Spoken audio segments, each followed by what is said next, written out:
Orang kaya, orang miskin, raja-raja, rakyat biasa, ustadz.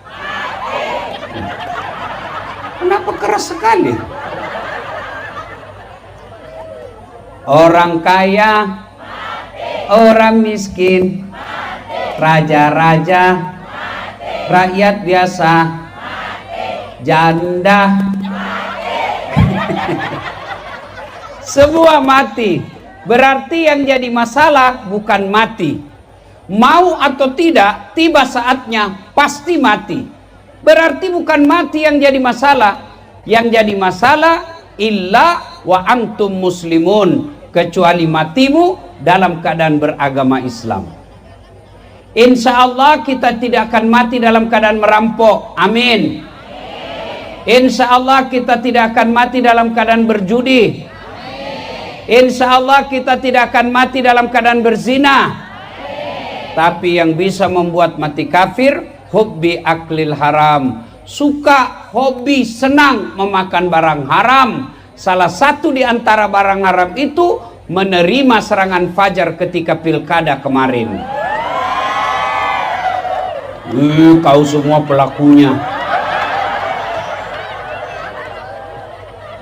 Bu, Ibu, baru-baru kan kita lihat anggota DPR kan joget-joget, ya, bagi saya biasa, tidak perlu saya marah. Kenapa? Memang dia artis. Siapa suruh kau pilih artis? Iya, anggota DPR kita kalau mau dipilih, datang dia ke lorong-lorong, pakai songkok, pakai peci, pakai gamis. Kalau perlu keluar masuk masjid berjamaah, sama-sama kita bubuhan Banjar. Sama-sama kita orang Bugis. Ada masalahmu, ini kartu nama saya, telepon saya 24 jam. Begitu terpilih, dia ganti nomor HP-nya. Ada begitu di sini? Ada. Kau salah, kenapa kau pilih? Makanya kemarin sebelum pilkada, sebelum pilcaleg, saya selalu teriak-teriak di mimbar tabligh akbar. Jangan kau pilih karena 300.000. Kau tidak akan kaya dengan 300.000. Jangan kau pilih karena 300.000. Kau tidak miskin dengan menolak 300.000. Namun yang pasti, ketika kau terima 300.000, menentukan masa depan bangsamu yang akan datang. Terbuktilah kau lihat sekarang. Apa? Makanya tidak usah saling menyalahkan. Ke depan 2029, jangan kau pilih karena popularitasnya. Jangan kau pilih karena isi tasnya. Jangan kau pilih karena surveinya, tapi pilihlah karena moralitasnya. Bisa, Ibu? Bisa. Kenapa cuma 17? Wa qala idzan bismillahirrahmanirrahim. Ya ayyuhalladzina amanu dakhulu fis silmi kaffatan wa la tattabi'u khutuwatis syaitan innahu lakum aduwwum mubin. Wahai orang-orang yang beriman, masuklah engkau ke dalam Islam secara sempurna dan janganlah engkau ikuti langkah-langkah setan, karena sesungguhnya setan itu musuh yang nyata bagi kalian. Ketika Bapak Ibu mendapat undangan acara ini, setan berusaha menggagalkan agar kita tidak datang.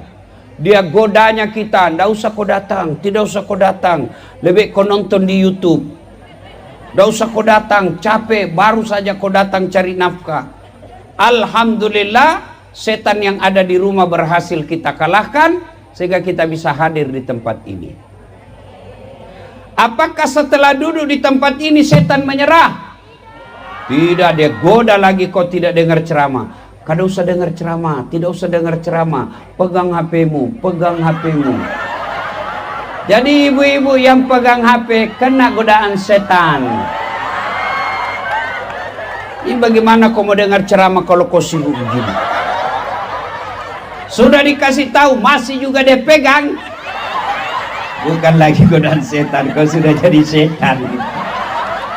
Ibu-ibu yang pegang HP-nya selama saya ceramah, saya doakan suaminya kawin lagi. Kenapa kau teriak? Simpan HP-nya, Bu. Bu. Adek-adek simpan HP, bisa? Ustadz, kita mau rekam. Kalau Bapak Ibu rekam, gambarnya tidak jelas. Suaranya bising.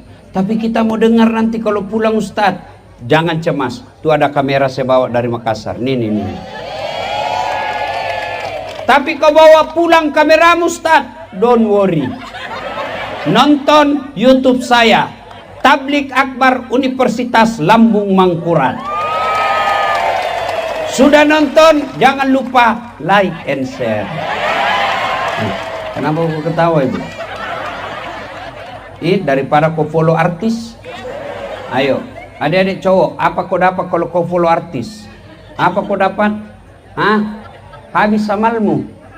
Kelihatan dadanya, kelihatan pahanya. Habis amalmu. Ya. Saya heran, artis yang kontennya ndak jelas. Hai guys, kita lagi makan kepiting Alaska guys. Harganya 3 juta. Dia kirimi kau. Hai guys, kami lagi di Jepang guys. Dia ajak kau pergi Jepang. Apa gunanya kau nonton konten begitu? Kalau kau konten agama, kau ikuti ulamamu. 1, kau angkat harkat dan martabatnya. 2, kau dapat ilmunya, bisa kau ibadahmu sempurna. 3, kau sebar di grup-grup WhatsAppmu, dapat kau amal jariah. Maka yang belum follow Dasat Latif,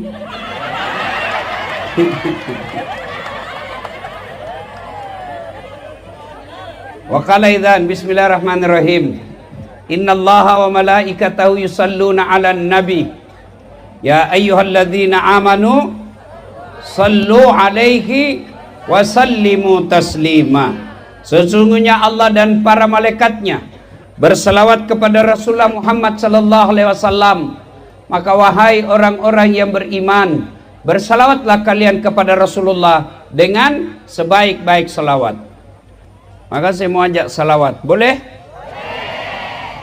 Tanding boleh kada? Boleh? Kita tanding mana lebih kencang suaranya mak-mak dengan bapak-bapak. Boleh ya? Yang merasa jenis kelamin laki-laki diam dulu. Kita dengar dulu ini mak-mak. Ras terkuat di bumi. Sen kanan kada belok. Ayo. Ya. Laki-laki diam dulu. Kita dengar dulu mak-mak nih. Ayo selawat. Salatullah ala Rasulillah.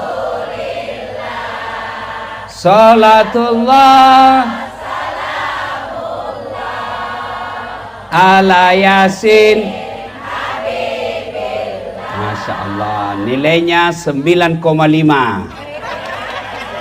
Ibu-ibu diam. Sekarang bapak-bapaknya. Ya, ibu-ibu diam ya. Ayo, jangan merasa jenis kelamin laki-laki. Jangan mempermalukan jenis kelamin kita. Ayo. Ya. Salatullah. Ulang. Ayo. Salatullah. Ala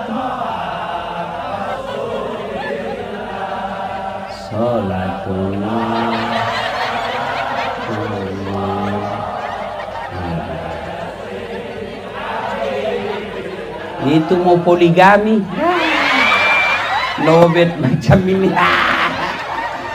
Nilainya 9,2. Ibu bapak diam, kita dengar di atas. Ayo para guru besar ya, kita dengar. Ini ada beberapa profesor. Ayo. Salatullah ala Rasulillah.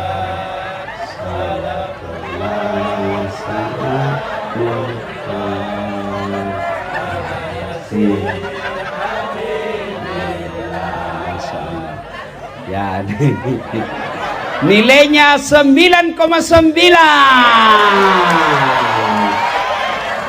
Beliau yang undang saya, Bu. Ayo kita rame-rame yuk, semua ayo salawat bareng-bareng yuk. Yuk. Ayo. Salatullah salamullah ala toha rasulillah. Salatullah salamullah ala yasin ala yasin. Masya Allah. Terima kasih Bapak Ibu saudara-saudara sekalian teristimewa yang mewakili Rektor Universitas Lambung Mangkurat, Bapak Wakil Rektor 3, ya pokoknya Wakil Rektor. Ini hebat ini Wakil Rektor sebab beliau bisa mewakili Rektor, sementara Rektor tidak bisa mewakili beliau. Ini alhamdulillah ya. Yang kita hormati guru kita Syed Akil, mudah-mudahan beliau sehat walafiat.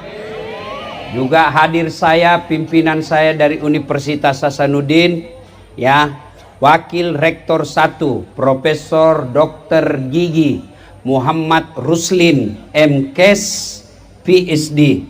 Ini guru saya dari Unhas. Jadi saya harus pidato baik-baik supaya saya juga cepat dikasih profesor. Bapak Ibu saudara-saudara sekalian, hadirin sabarataan yang insya Allah dimuliakan rahmati Allah Subhanahu wa Ta'ala. Nabi pernah bilang begini, dalam dirimu terdapat segumpal daging. Apabila segumpal daging itu sehat, sehat seluruh anggota tubuhmu. Tapi apabila segumpal daging itu sakit, maka sakitlah seluruh anggota tubuhmu.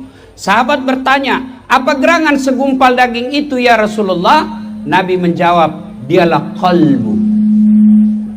Sudah bagus tadi kok otak-atik lagi. Ini sentimen pribadi sama saya ini. Apa gerangan? Bu, qalbu. Bahasa Indonesianya hati. Bahasa populernya nurani. Berarti pengendali utama baik tidaknya sifat seseorang dari hatinya. Kalau hatinya sehat, insya Allah tutur katanya lembut, perangainya menyenangkan orang, kehadirannya menggembirakan orang. Sebaliknya, kalau hatinya sakit, tutur katanya ketus, kelakuannya merugikan orang, kehadirannya merugikan orang. Maka pertanyaan buat kita, kita yang hadir di tempat ini, hatinya sehat atau sakit? Cepat betul. Sebelum jawab sakit sehat, kita harus tahu dulu apa saja penyakit-penyakit hati itu. Setelah itu di cross check, cocokkan. Oh ini saya kena, oh ini tidak. Setelah kena, obati. Kalau tidak, alhamdulillah kita tingkatkan. Ini penyakit hati penting. Karena di akhirat kelak, tuan-tuan, tidak ada orang masuk neraka karena penyakit jasmani. Kenapa kau masuk neraka? Asam lambung Tuhan. Tak ada. Kenapa masuk neraka? Ya, kolesterol. Tidak ada. Masuk neraka karena penyakit hati. Dan pentingnya ini penyakit hati, coba lihat. Ya, pian bawa mobil dari Batu Licin ke Banjarmasin. Yang nyetir tangan, gas rem kaki, yang melihat rambu lalu lintas mata, yang berpikir sepanjang jalan otak. Tapi begitu ada tikungan, apa tertulis? Hati-hati. Tidak ada tertulis otak-otak. Iya toh? Bujur? Bujur? Nah, di kampus Universitas Lambung Mangkurat, Pak Rektor mau bikin pengumuman. Yang menulis tangan, yang melihat salah ketik mata, yang berpikir diksi yang cocok, kalimat yang cocok otak. Tapi begitu pengumuman, apa kata announcer? Perhatian, perhatian. Tidak ada perotakan. Ya, berarti memang hati ini penting. Penyakit hati apa saja? Kita lihat dulu. Satu, penyakit hati yang paling besar adalah syirik, menyekutukan Allah. Saya yakin Bubuhan Banjar kada ada lagi menyembah selain Allah. Tidak ada lagi menyembah batu. Tidak ada lagi menyembah barang-barang antik. Tapi yang dia sembah apa? Jabatan. Menjilat. Mau jadi kepala dinas, menjilat hilang harga diri. Mau jadi wakil rektor, menjilat hilang harga diri. Mau jadi pejabat, nggi, bujur banbak. Ya, saya kasihan lihat kadangkala ada orang tinggi sekolahnya sampai ke luar negeri sekolah hanya karena mau dapat jabatan, dia hilangkan akal sehatnya, menjilat. Negara kita ini salah satu sebab hancurnya negara kita kalau pejabat dikelilingi tukang jilat. Kalau wali kota, bupati, gubernur, menteri, presiden di sampingnya adalah para penjilat, maka rakyat pasti akan tertindas dan senjara. Penjilat. Apalagi saya yakin tuan-tuan tidak akan menyembah selain Allah. Tapi kadangkala apa yang kita sembah, kalau kita mau jadi pegawai, kalau kita mau dapat kerja, nyogok. Mau jadi polisi, nyogok. Mau jadi ASN, nyogok. Apa kau mau sogok 500 juta untuk jadi pegawai? Mana ada pegawai tidak ada utangnya di koperasi? Coba carikan saya. Pegawai negeri mau kaya pasti korupsi. Kenapa kau tahu? Saya pegawai negeri. Gaji saya 9 juta. Banyak dong? Enggak. 9 koma gaji saya. Banyak betul Ustaz. Iya, maksudnya apa? Tanggal 9 sudah koma. Nyogok sampai 500 juta untuk jadi pegawai, sampai pensiun kau tidak bisa kembalikan 500 juta itu. Pegawai negeri itu kan kalau tanggal 1 sampai tanggal 10 makannya apa? Sari laut. 11 sampai 20 turun sedikit, sari mie. 21 sampai 30 sari don.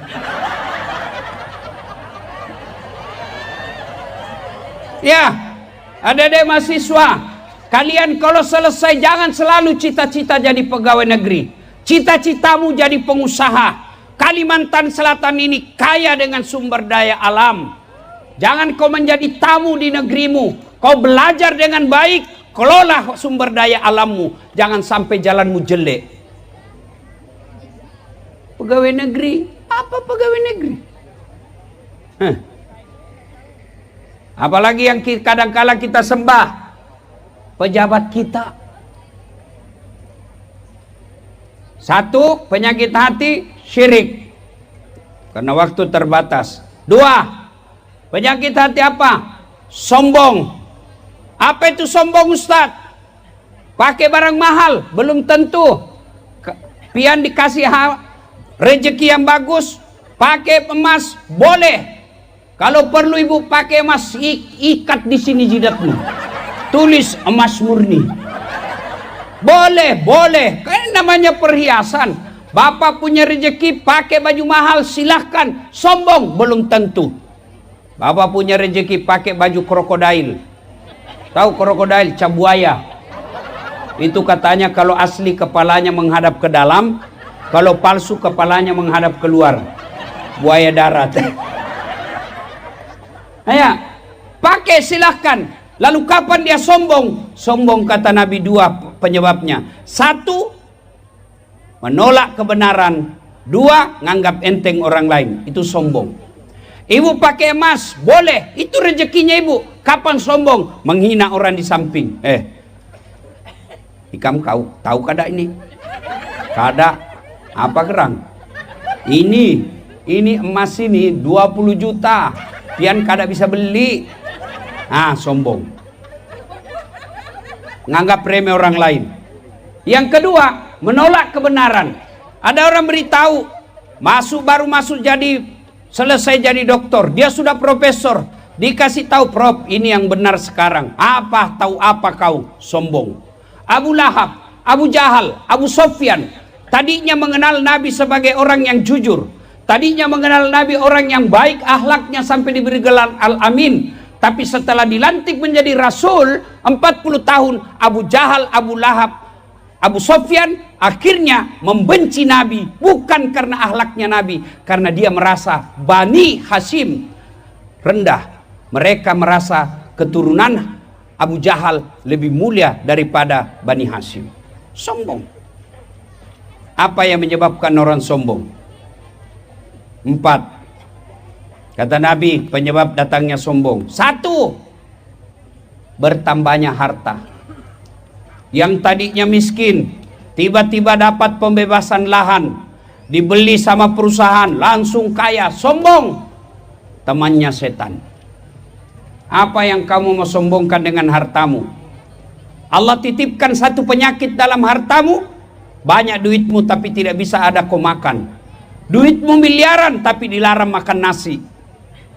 Ada yang begitu? Ada. Ada, Ibu? Ya, kok dokter, Pak Haji, jangan makan nasi, Pak Haji. Jadi apa yang bisa saya beli? Ubi rebus. Duitnya 20 miliar makan ubi rebus.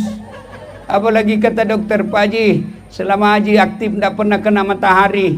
Tolong Pak Haji nanti besok mulai pagi jam 6:30 keliling di kompleks ya, jangan pakai baju supaya kena matahari.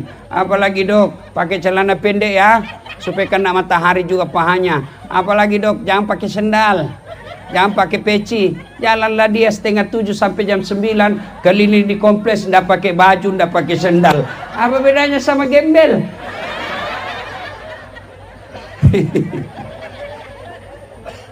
Kaya sombong, temannya setan. Apalagi penyebab datangnya sombong, kata Nabi, bertambahnya ilmu. Oh, bertanya banyak gelarnya, profesor, doktor, SOS, SAG, MSI, PhD. Yang kulihat saya. Ada ilmuwan sombong? Ada. Ada penceramah sombong? Ada. Mana? Yang tidak mau menerima perbedaan pendapat. 3. Apa mau sombong? Ini Ustadz Dasat merasa punya ilmu, gelar banyak, mau sombong. Ya apa saya bisa begini karena ada penonton. Coba kalau tidak ada penonton saya, biar hebat ilmu saya kalau tidak ada yang nonton. Di sini saya ceramah sendiri, berapi-api 1 jam, tidak ada yang nonton. Lewat Pak Rektor, sudah lama sakit itu Ustadz. Apa yang kita mau sombongkan dengan ilmu? Wa ma utitu minal ilmi illa qalila, kata Allah. Saya tidak berikan kamu ilmu kecuali sangat sedikit. Adik-adikku yang baru belajar agama, hormati perbedaan pendapat. Kalau kau menganut suatu pendapat, namanya manhaj, silahkan kau amalkan, jangan kau hina orang sesama muslim. Kamu mau maulid silahkan, tidak mau maulid silahkan. Tapi jangan saling menghina, jangan saling melecehkan. Kita sama Nabi, sama rukun Islam kita, sama rukun iman kita, sama kiblat kita, sama Ka'bah kita, sama Tuhan kita. Kalau berbicara soal fikih, jangan kau bertanya 4 kali 4 berapa, karena hanya satu choice-nya, hanya 16. Tapi Allah tidak akan menanyamu 4 kali 4. Allah akan tanya 16 kamu dapat dari mana? Boleh saja 15 tambah 1, boleh 17 kurang 1. Yang penting jumlahnya 16. Banyak sekarang baru belajar di YouTube, seolah-olah dialah pemilik surga dan neraka. Adik-adik terutama ini yang baru belajar, yang menggelari namanya kelompok hijrah. Modal jenggot celana jingkrang. Saya dibilangi Ustadz bid'ah, Ustadz stand up. Saya ditanya, Ustadz kenapa ceramah suka kasih ketawa? Saya bilang, Pak, saya bukan memberi hidayah. Paling tidak saya membuat mereka terhibur supaya mereka tidak mencari maksiat untuk dapat hiburan.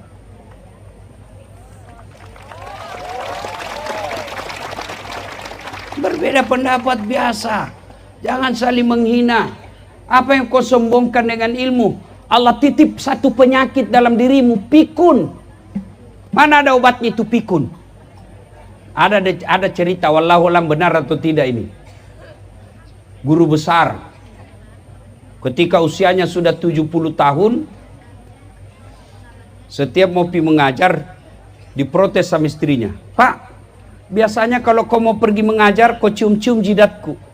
Ini sudah hampir 2 minggu, tidak pernah lagi kau cium jidat saya. Kata dalam hati suaminya, astagfirullah, berarti siapa saya cium selama ini? Ternyata pembantunya dicium. Apa kau mau sombong? Kalau Allah cabut ilmumu, tidak bisa kau bedakan mana istri, mana pembantu. Jangan juga dicontoh modus. Pura-pura saya kira mamamu nak. Apalagi penyebab datangnya sombong? Bertambahnya popularitas. 4 ini kata Nabi, pemicu datangnya sombong. Tapi paling tidak kalau dia punya 4 ini, orang masih maklumi. Kaya, ada jabatannya, gagah, terkenal, tinggi ilmunya. Sombong, orang masih bilang, ya wajarlah dia pejabat, kaya, banyak duitnya, pintar. Tapi kalau sudah bego, jelek, tidak terkenal, miskin, sombong lagi ya. Bukan kau temannya setan, kau sudah jadi setan. Dan puncak kesombongan sesungguhnya adalah mereka yang mengabaikan sholat. Puncak kesombongan adalah mereka yang enggan mendirikan sholat. Ibu-ibu, bu, anggota tubuh paling mulia dalam diri kita apa? Kepala. Anda bercanda, dorong kaki saya, masih ketawa. Dorong perut saya masih kesenyum. Dorong pantat saya, masih saya melirik. Tapi jangan kau coba-coba dorong kepalaku. Kurang ajar ini. Kenapa? Yang mulia ada kepala. Sebaliknya, anggota tubuh yang hina, kaki. Ibu kasih saya duit pakai kaki. Saat 5 juta. Saya bilang, biar saya miskin, jangan kau hina saya tikam kau. Kenapa? Kehinaan ada pada kaki. Tapi demi Allah, ketika kalian berhadapan dengan Allah, ketika kau sujud, kepalamu yang mulia rendahkan sehina kakimu, karena kau berhadapan dengan Zat yang maha kuasa dan maha mulia. Itulah sujud. Jadi kalau ada orang yang tidak mau sholat, itulah puncak kebesaran sombongnya kepada Allah Subhanahu wa ta'ala. Apa alasanmu tidak mau sholat? Oh, itu alasannya perempuan haid.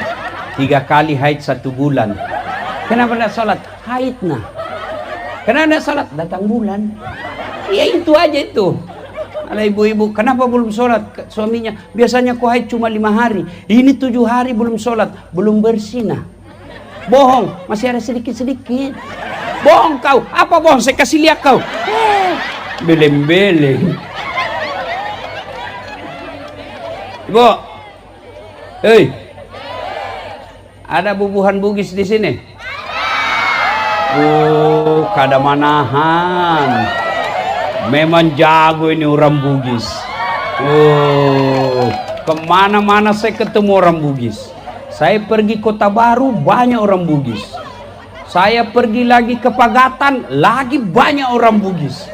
Saya pergi Kalimantan Timur, banyak orang Bugis. Saya pergi Sabah, Sarawak, Malaysia, banyak orang Bugis. Saya pergi Singapura, ada Bugis Street. Begitu saya masuk penjara, banyak orang Bugis. Kada manahan, bujur banar. Yang orang Bugis, kalian merantau meninggalkan tanah kelahiran untuk apa? Cari dunia. Kuliah kau cari dunia. Bohong, munafik kalian. Kita, saya juga. Kalau bukan karena dunia. Lalu siapa yang punya dunia? Maknanya, tidak mungkin dunia dalam genggamanmu kalau yang punya dunia kau jauhi. Maka wajar 30 tahun kau merantau dari Sulawesi Selatan, sampai sekarang kau tidak bisa lepas dari kredit, sampai sekarang kau tidak punya rumah. Kenapa? yang punya dunia kau tinggalkan. Saya akrab sama Pak Rektor. Saya datang ke sini ke Banjarmasin. Assalamualaikum Pak Rektor. Waalaikumsalam. Pak Ustadz, apa kabar? Saya ada di bandara ini. Saya mau keliling-keliling cari teman-teman saya orang Bugis. Tapi saya tidak ada mobil. Kata Pak Rektor, tenang Pak Ustadz. Saya memang lagi di Jakarta, tapi tidak usah cemas. Rektor telepon ajudannya. Ajudan, siap Pak Rektor. Prof, itu ada Ustadz Dasat di bandara. Tolong kau jemput, bawa mobil paling baik, full tangki, jangan lupa kasih pembeli hadiah. Contoh. Ini biar contoh cemburu juga. 30 menit kemudian datang ajudan. Assalamualaikum Ustaz. Waalaikumsalam. Saya ajudannya Pak Rektor. Ini ada mobil. Silakan pakai full tangki. Ini sebagian pembeli oleh-oleh. Contoh. Selesai urusan saya soal mobil. Kenapa? Saya akrab sama yang punya mobil. Sebaliknya, ada kawan saya bubuhan Bugis. Datang juga ke Banjarmasin. Begitu mendarat, Assalamualaikum Pak Rektor. Tidak pernah kenal, tidak pernah ketemu, tidak pernah lihat, tidak pernah dengar namanya. Pak Rektor, pinjam mobilnya Pak Rektor. Siapa ditelepon Pak Rektor? Siapa? Polisi. Tangkap itu Pak Polisi. Penipu itu dari Sulawesi. Tidak kenal kok tiba-tiba pinjam mobil. Pasti penipu, tangkap. Begitu juga sedulur-sedulur. Pian semua. Kada pernah sholat. Sholatnya cuma hari Jumat. Paling terlambat datang, paling cepat pulang. Orang khotbah kau tidur. Tiba-tiba ada masalahmu, ya Allah capek sudah saya hadapi hidup ini, ya Allah. Rasanya gelap hidup saya ini, ya Allah capek saya hadapi hidup ini. Allah berfirman, malaikat karena dia sudah capek hidup, cabut nyawanya. Maka saudara-saudara, adik-adik, perbaiki sholat. Saya bukan mau takabur dan membanggakan diri.